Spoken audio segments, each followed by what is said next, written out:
Rebel headquarters, we're back. Let's go to our next great guest. Anita Malik joins us. She's running in Arizona's 6th District. Anita, welcome to the Young Turks.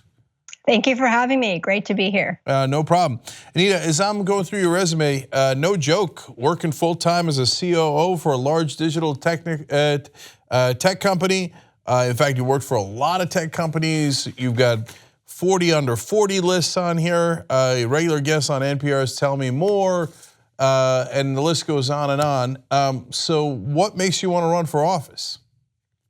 You know, thank you for kind of highlighting that in the resume. As I've been through my career, I've been relatively successful and proud of those accomplishments working in tech and working in journalism.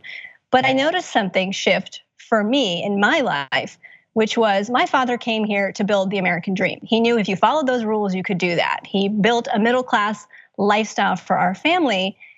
But I and my family were suddenly having a hard time making ends meet, just like most Americans. Most of us are living paycheck to paycheck, over 70% of Americans. And that struck me. You know, there's a rising cost of childcare, of healthcare, prescription drugs, and not knowing if we can save for our retirement and have that security concerned me. So I realized there's an American struggle going on. I was experiencing that myself.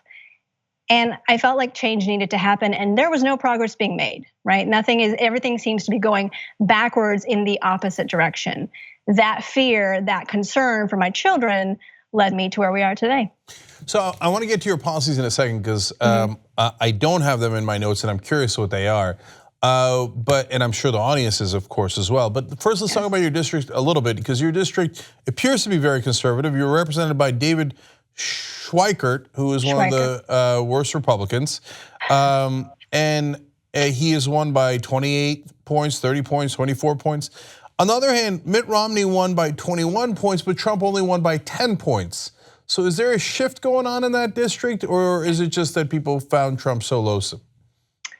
Yeah, I think a little bit of both. This district has traditionally been red. And what we've noticed, it's been red because people feel like that's just how it is. And so the Democrats, the people, the moderate Republicans, even the independents haven't been coming out to vote.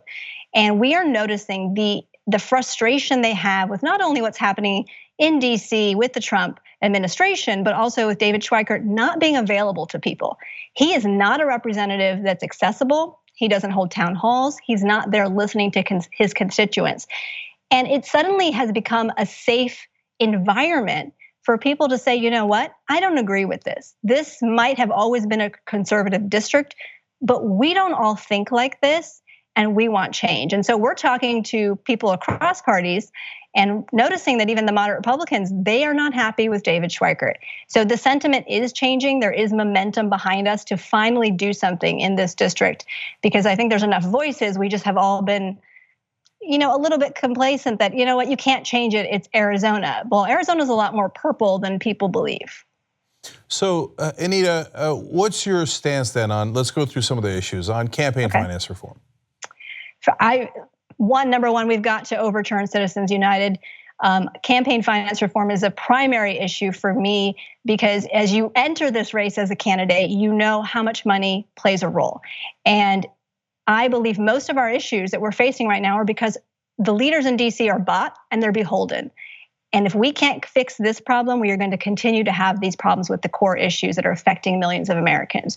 So I, as a candidate, will not accept PAC money or super PAC money and corporation money. This is about the people. It's a people-powered movement. I think along with campaign finance reform and coming up with some type of publicly funded system, we need to also look at making voting more accessible and more secure, and look at what technologies we can bring into that. How about minimum wage? What do you think it should be?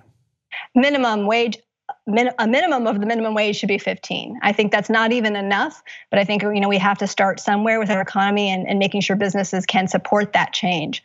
But that's definitely on my list. Healthcare? I believe we need to get to universal coverage. We need some type of single payer system. What I would love for candidates and for the leaders in DC to work toward is, how do we get there? Let's start making iterative progress with the system we have today to get there, because we're a smart country and we are not moving forward in any direction to get to universal coverage. Okay, and then curious what you think about college for all. I believe in community college for all. And that is bringing also trade programs into the community colleges. I think our economy can support that immediately. That is something that we need to do. From there, we need to look at the university level and move iteratively to that, also bringing down those costs more immediately and looking at the margins of where that money is going. Okay, is there any positions that I know this is a weird question, and I think it might be the first time that I'm going to ask it at Rebel headquarters. Okay. But any positions where you find yourself a little bit more conservative, gun rights or anything along those lines? Definitely not gun rights. I believe in this. We can preserve the Second Amendment and keep our families safe. And so, and I think most gun owners would agree, I want to keep that Second Amendment strong for everybody. But to do that, we have to make some changes to the legislation that's out there now, because right now we're not doing that. I don't think I fall conservative in anything. I think what's different about me as a candidate is that I talk about the economy, I talk about business, I come from that world. And it's very important to me, like I told you earlier, it's why I entered this race. I believe that we are not dealing with the issues that affect everybody's wallet. You know, as a country, as workers, we're working harder and harder, but we're keeping less of that in our pockets. And if you can talk to everybody throughout this district, and I believe in many communities, about what are you keeping for yourself and how are you looking forward to your security and retirement for your family?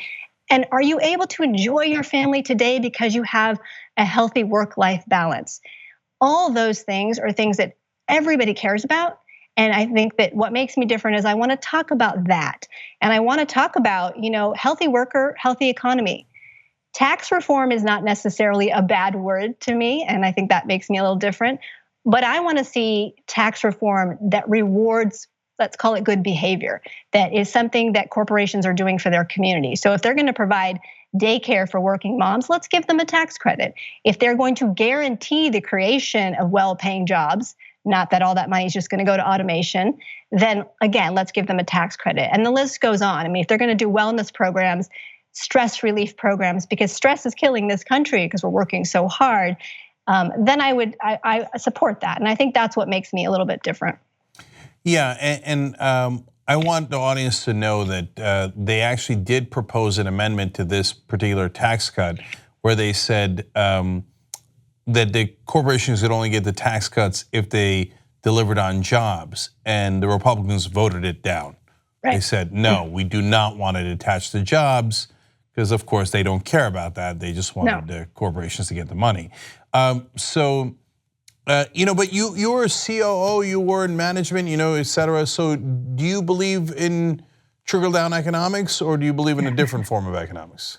I do not believe in trickle-down economics. I mean, we've seen that doesn't work. And in leading large teams, you see that in corporations, even ones that I've worked in throughout my career. The wealth tends to stay at the top. And it is always a fight to get young workers, to get people new to the industry, or women and minorities, frankly, to get that equality in the income that they're receiving. And I think the same thing is you can use that parallel to what's happening in our economy with taxes and the 1% having it all. It doesn't trickle down. So Anita, last thing here, you're not taking any corporate money, you're not taking any PAC money. So how are you going to win this race?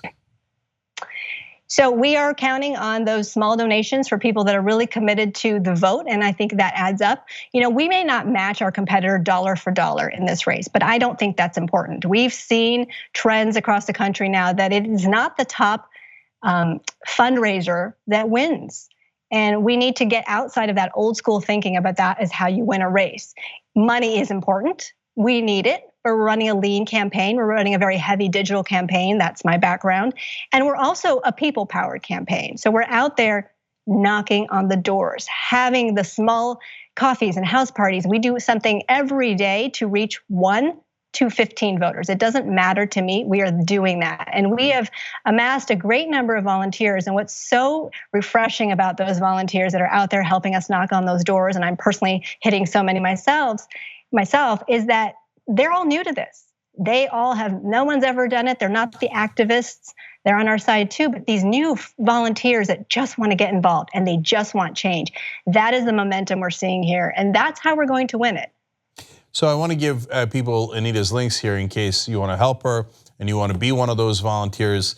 Look, I always think the time is way more important than the money, but of course she's not taking PAC money, so money matters as well, so that she can hire more staffers. So our website is anitafораrizona.com, and you see the donation and volunteer links.